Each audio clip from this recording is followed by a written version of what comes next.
missed you all. It's been a minute since I've been here. I took a little bit of a spiritual sabbatical, some self-care, and also was finishing projects that truly needed my attention. So today we have something special for you. We have Josh Perrington. Let me just get him in here.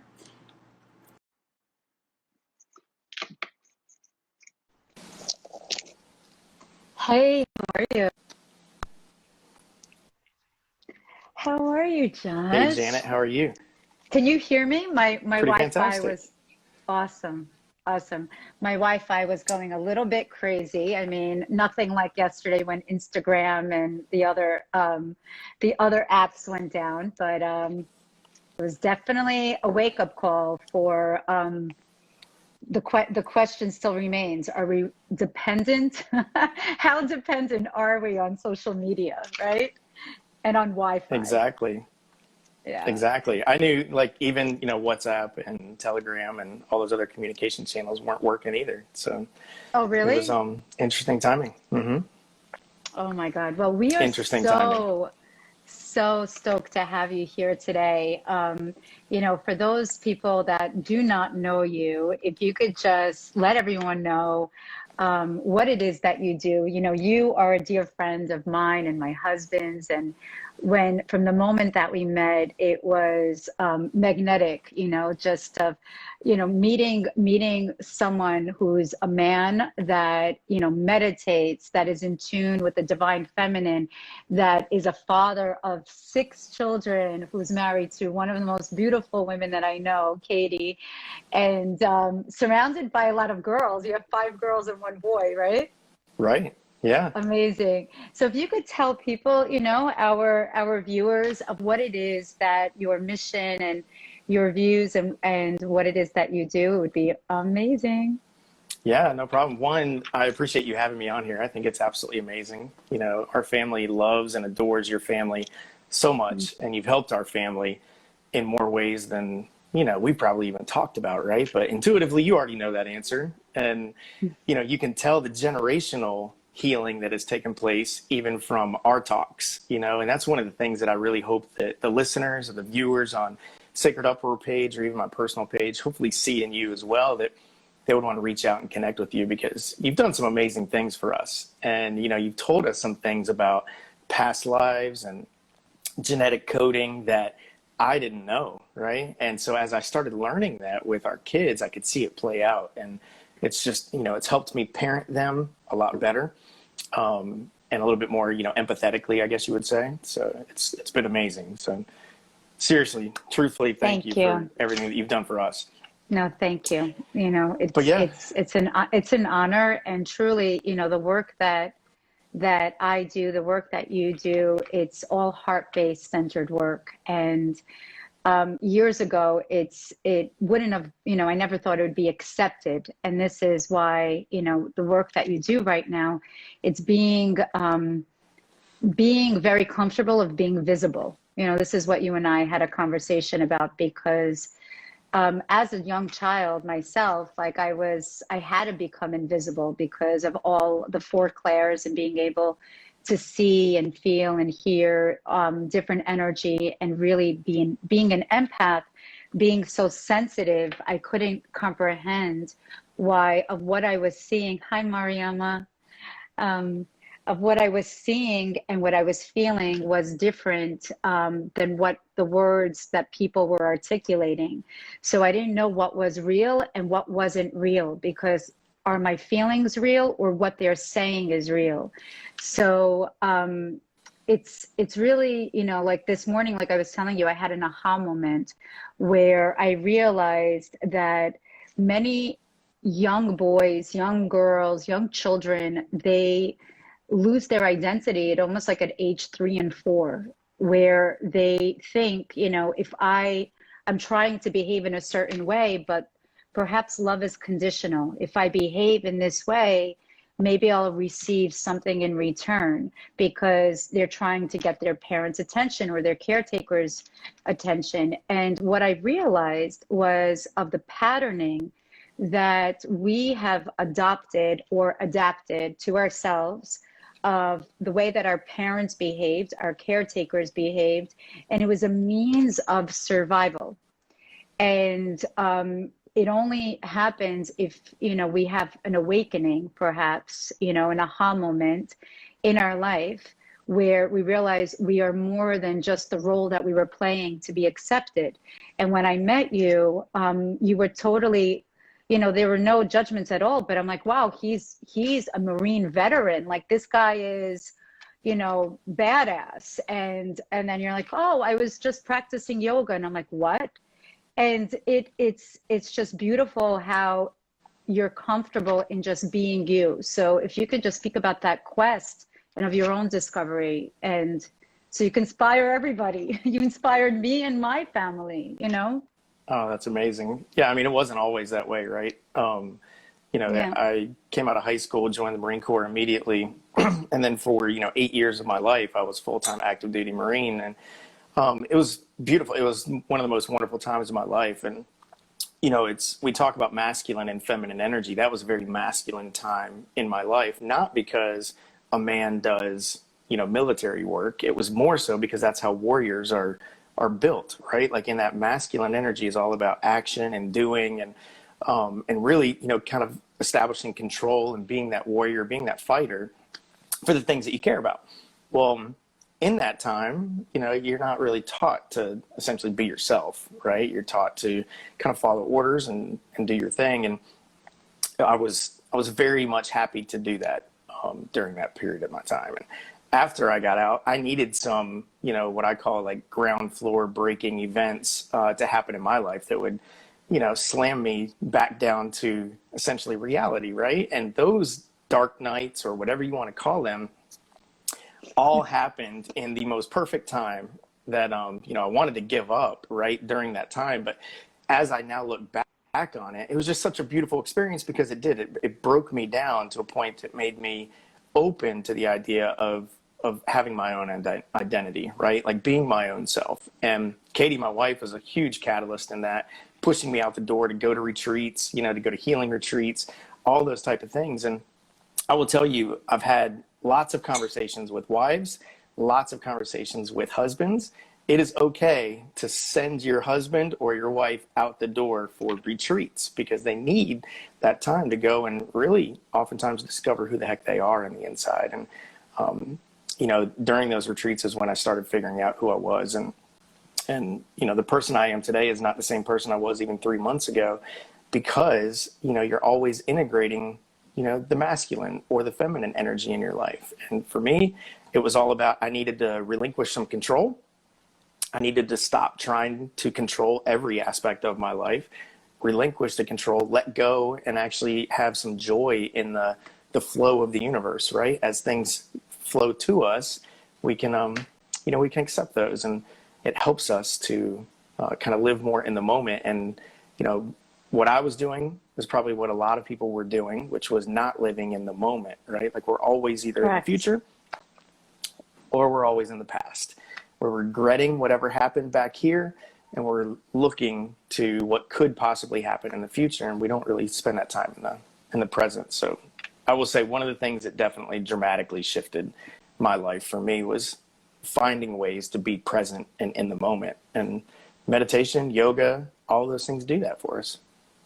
Absolutely. But there is like a stereotype also associated with like the way that the divine masculine, the divine feminine of, now of course there's like all different gender identities and everything like that. There's, all the world is expanding on so many ways of who am I? What is my value? Is it my belief system? Is it my religion? Is it the color of my skin? Is it my gender? Who am I exactly? And what would you define like of the divine masculine and divine feminine? Like, for me, the divine feminine, is of me it's being able to receive, to feel, to empathize. And the masculine in me, because we have a little bit of the yin and the yang, right? It is of taking action steps, of actually doing something with the messages that you're getting. So it's a balance of the divine feminine and the divine masculine. So what is it for you? Oh, it's very much the same, right?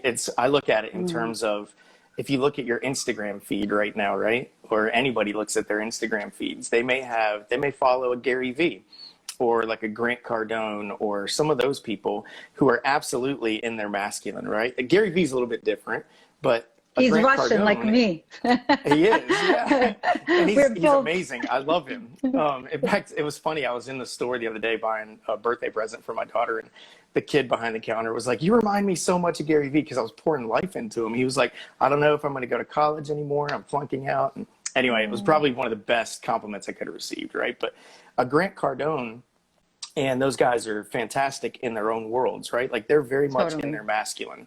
They're very much in the, I'm taking control. I'm going to be action-based. You have to take massive action and you have to grind it out, right? Like that's the masculine piece. The feminine, if you have too much of the masculine, it doesn't allow us, right, to actually allow the universe to like unfold. It's almost like you're swimming against a current that's coming against you, right? And if you can grind it out and do massive action and all of that, but if you don't allow yourself to just relax and breathe and swim on the water and allow the water to take you, you're going to get burned out, right? Like that's not how the universe works. And for me, the feminine then piece is allowing somebody to be intuitive, empathetic, right? Allowing us to just let the universe flow things towards us and be able to receive that. So there's very much a huge divide in what you see with most successful people, right? On Instagram, the ones that you can see are telling you grind it out. You have to do this every day versus our spiritual or mindfulness people on Instagram that just say, no, just let the universe, let it come to you, right? And sit back. And that's not how it works either. Like you do have to take some action. And so for me, it's really blending the two of those. And if you can blend those and be integrated and be balanced, man, your life can be amazing. And there are some miracles that will absolutely happen in your life. It's happened for me and my family. Well, I'll tell you something, a lot of things from our childhood. I was raised by, my father was very strict. He was, in the military in Russia, and the way that I was raised was very militant-like as well. If you showed emotion, certain types of emotion, it's something in which where it's not that it's punished, but it was looked down upon. If I got anything less than like a 90 or a 95 on a test, I would be reprimanded by my father. It's something in which where in order to succeed, which was very masculine, in order to succeed, you always have to be ahead of the game. But what is exactly the game? It's like exactly what you were just saying. I always felt like I was swimming upstream. I wasn't interested in certain topics. Like I couldn't really care about calculus, all these things that were, because I always felt it was running, I was running uphill or swimming upstream. But there's certain things of like, being raised in a household where it was, my dad was very strict, but yet he treated my mother with the utmost respect. It wasn't like of where there's a subordinate there, but yet there was aspects of, this is the way you're supposed to act when you're in a union. This is the way that you have to act in order to get ahead. This is about, yes, you need to be happy, but make sure that you have a backup plan. Like it was embedded in me, even though I have a very happy marriage. I'm with James for over 25 years, but it was embedded in me since I was a little girl. Never depend on a man. Don't depend on a man. So I had to tune in to my masculine energy, even though I was an intuitive and I felt energy and I wanted to really be in that world, but it felt very airy-fairy. So I went into education, computer science, until life hit me over the head with a wake-up call with my daughter being, born with a condition that would have caused permanent blindness. And I had to do what I needed to do. We were tapping into the divine feminine. And even in my marriage and even in my relationship, I needed to also tone down the masculine energy, saying, it's okay, allow yourself to receive. So it's all about, I think, for me at least, of the way that I was raised, of this is the way you have to behave. This is what you need to do in order to succeed. Make sure you have a backup plan and don't, but the heart wasn't open. And all I wanted to do was love and be loved. And that was an insecurity of mine, of not wanting to be seen right away when I started doing sessions out there in the public. I wanted still to be invisible. And that's my story of like the divine, of the matrimony of the masculine and the feminine.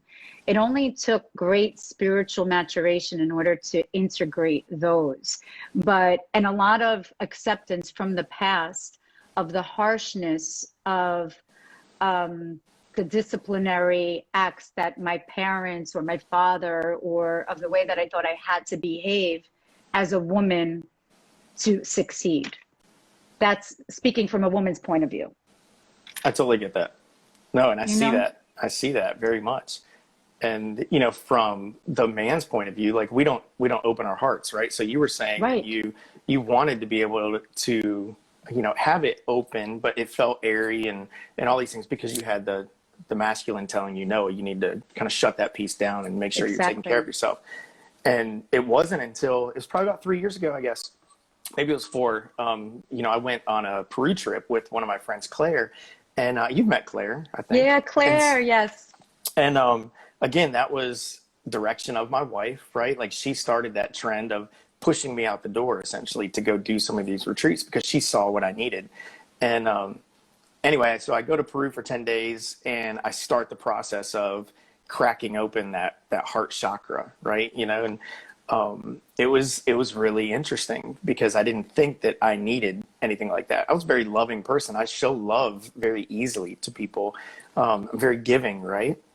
But that's not what the heart chakra is all about. The heart chakra is all about, can you receive it? And if you can receive it, then you can also give it out to people very freely. And I was not receiving any of that love. So as a man, we're not really taught to open our hearts, right? And be loving and receiving in that. We don't ask for help. We take care of it ourselves, and very much in that masculine. So through that process, as my heart started opening, just absolute what I call miracles started happening. Things started happening in my life that I just never would have dreamt possible, and there was another series of events that happened afterwards that just absolutely cracked that chakra way open. And as that happened, I became more of the man that I wanted to be without even realizing that that's the guy I wanted to be. And prime example is, I used to own a roofing company. And in that roofing company, I had some crews that worked for me. And one of them ended up just having a bad day. And the short version is the lead guy pulled a really big knife out on me. And as the Marine, right, the immediate, we're going to take care of this in a manly fashion. But then I was able to reduce the conflict in that scenario without any physical violence at all. He dropped the knife, went on, and the crew didn't really speak that great of English, but they all came up to me afterwards and they literally said these words. They said, "We saw your heart in that action."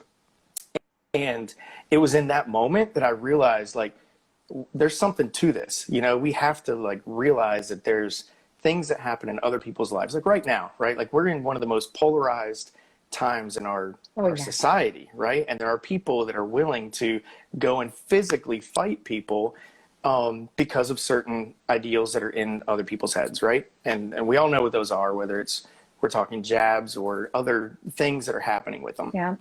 And so I see it on this Sacred Uproar page all the time. Every day there are people who are commenting, it's time to go fight. And they physically want to go do something because that's the masculine wanting to take action, right?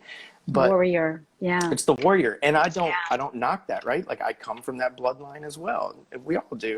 But right now, I feel like more than any other time in our history of evolving on this planet, we are being called to not fight physically.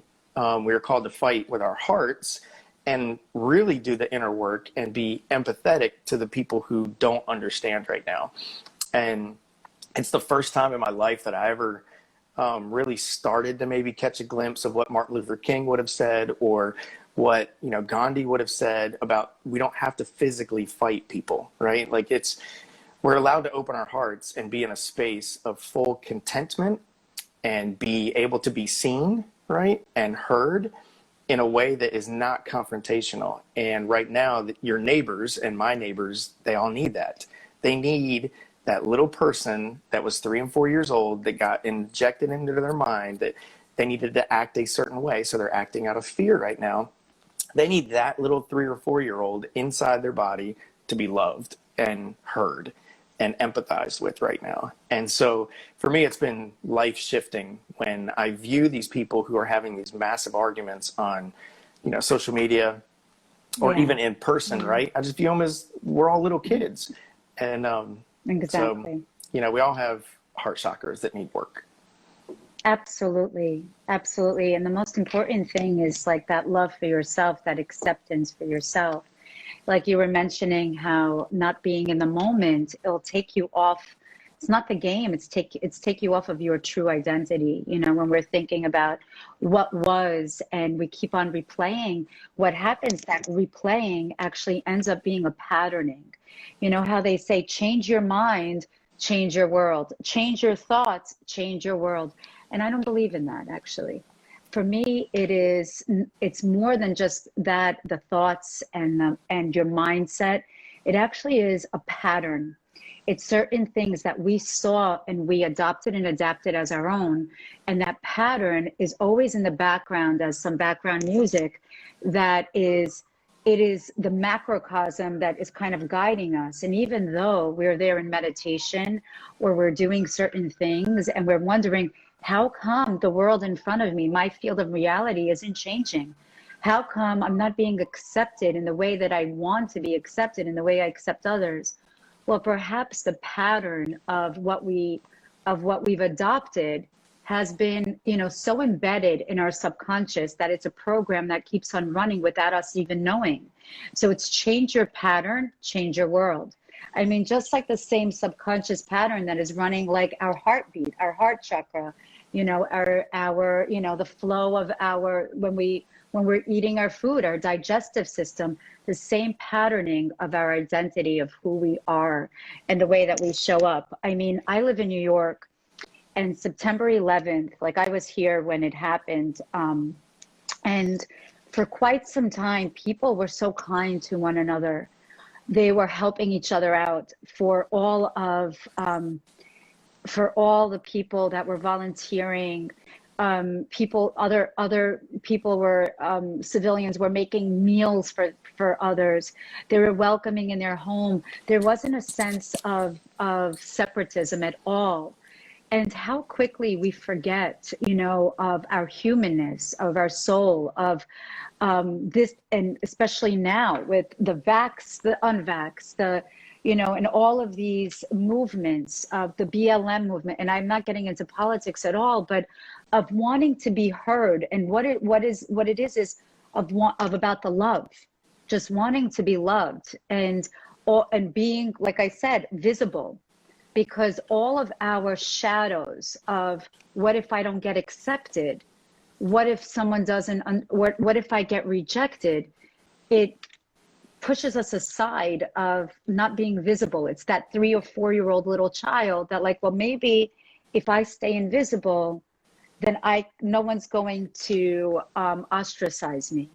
We have to get back to where there is a comfort level of, if a man cries or feels or is kind, he's not looked down upon. Or if a woman is a successful entrepreneur, kick-ass, whatever it is, then it's something to be admired, because women end up being so freaking catty and jealous. And then men are like, oh my God, grow, you know, I was going to go back. Like, Yeah. I have a potty mouth sometimes. I was going to, but it's like, you know, like, what's wrong with you? Like, get a backbone, like, stop it. You know, we're lucky in one sense where we have life partners, and for those, you know, there's a lid for every pot. I believe everyone has a yin and a yang that support us and that are very comfortable, you know, in themselves as well, and they balance as well.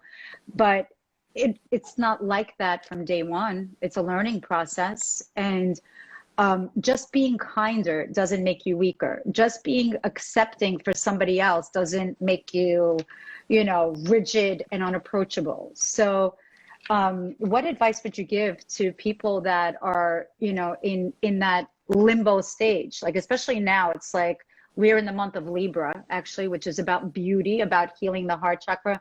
What advice would you give to men and women for balancing those two polarities out? I would say the phrase that just keeps ringing true for me is empathy is the cheat code. You know, there's so many people that have played games, and we all wanted cheat codes back in the day, right? So empathy really is the cheat code. If you can empathize with somebody, then you can understand where they're coming from. And once you understand where they're coming from, then you like, all the other stuff is disarmed, right? Like, we don't have to have our armor up, and we don't have to be, you know, warrior and things like that. And, you know, the way we get there is what I feel, you know, through meditation. If there's people here that, you know, don't have an opportunity to go seek therapy or go seek, you know, maybe a psychic or whoever their spiritual leader or mentor is for them, they can take 5 minutes a day and just go inside, right? Like, go inside here and meditate. And, you know, I hear so many people say that, you know, I can't do that, right? Like, I have all these thoughts that just keep coming in. There's no way that I can meditate. I was the same way. We all were the same way in the very beginning, until you train your brain, right, to just understand. You focus on the breath and just be present with that, and allow yourself to have empathy for yourself, right? Because we're just not perfect. And, you know, we have to learn, just like toddlers, right? We have to learn to fall down a ton of times and before we start walking, truly walking.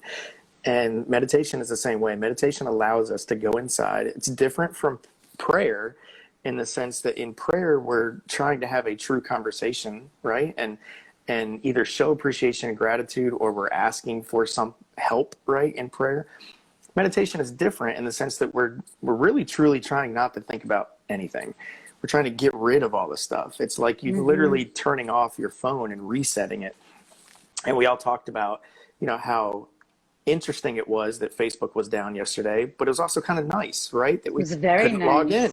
Yeah, well, guess what? Meditation is the same way, and meditation allows us to go inside and start having a little bit more empathy for other people. So you ask what I would give, little short piece of advice: meditate. Just take 5 minutes, even 3 minutes, and do just concentrate on your breathing. You know, I have a great idea. Okay, this is me with my, you know how I'm very spontaneous, right? It's whatever I channel in, and there's no filter.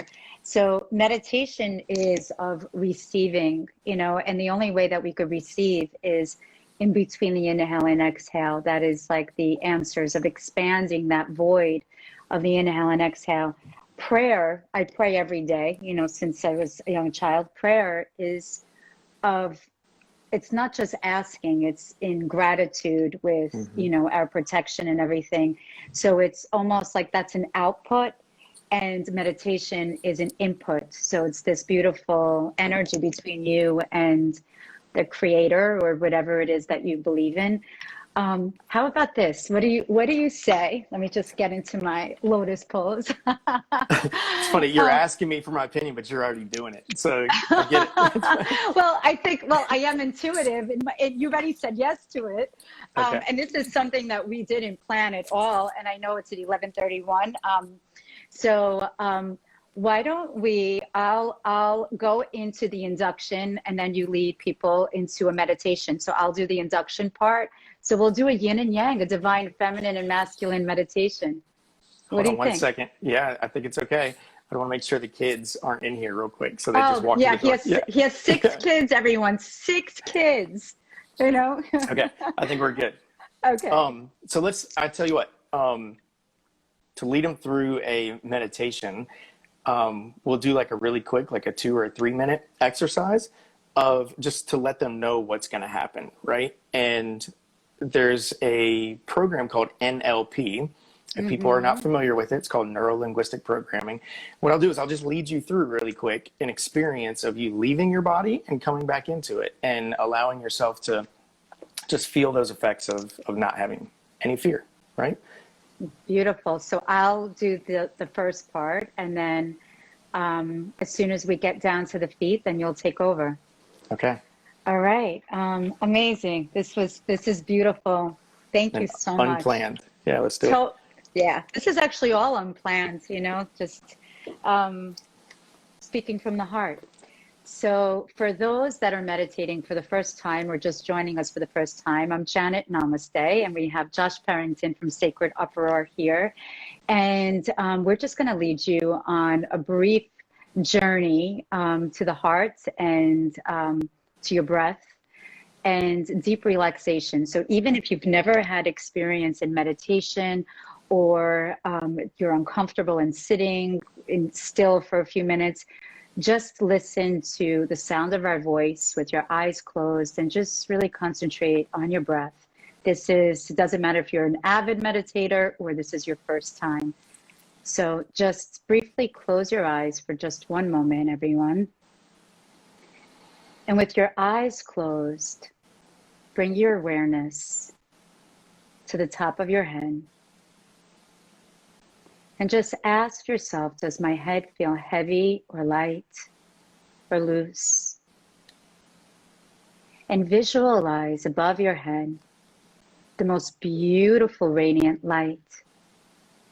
And this light is one that is a relaxation light. It's connected to the light above you and the light all around you.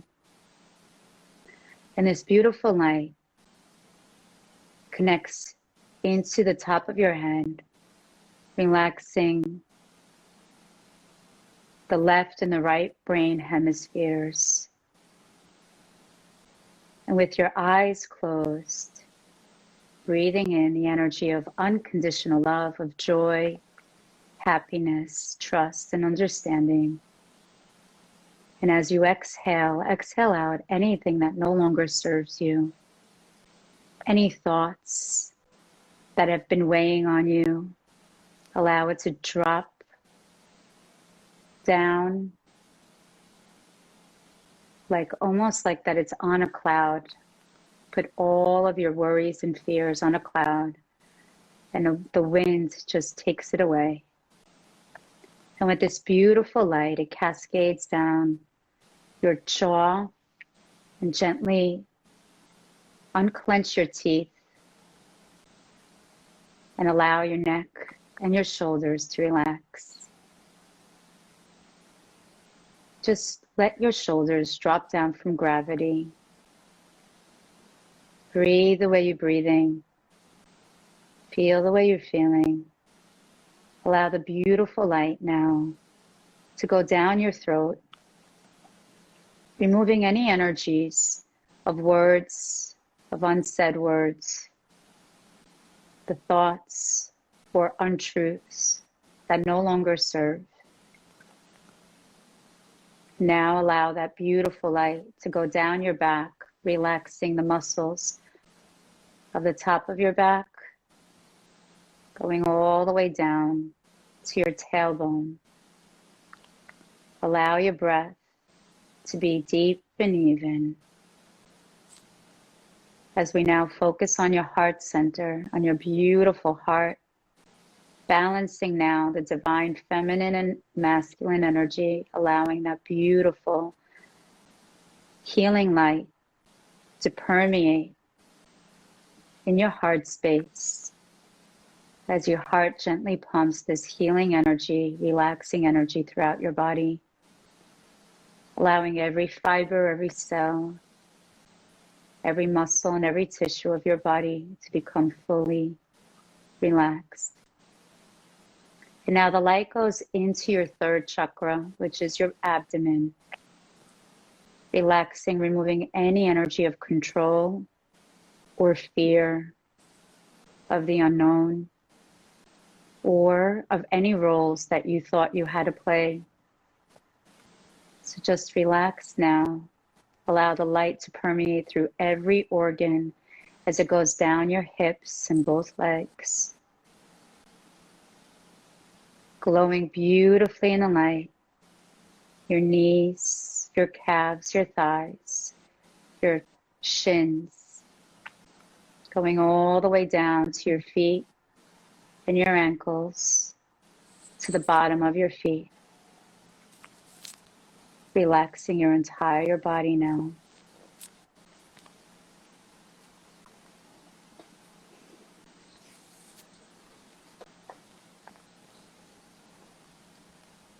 I want you to imagine or visualize a time that you've truly felt fearful. Maybe you saw headlines come across the news channel. Maybe you saw headlines on a newspaper. Maybe you saw headlines in your Instagram feed. Just to remember a time that you felt truly fearful. I want you to feel what that feels like in your body.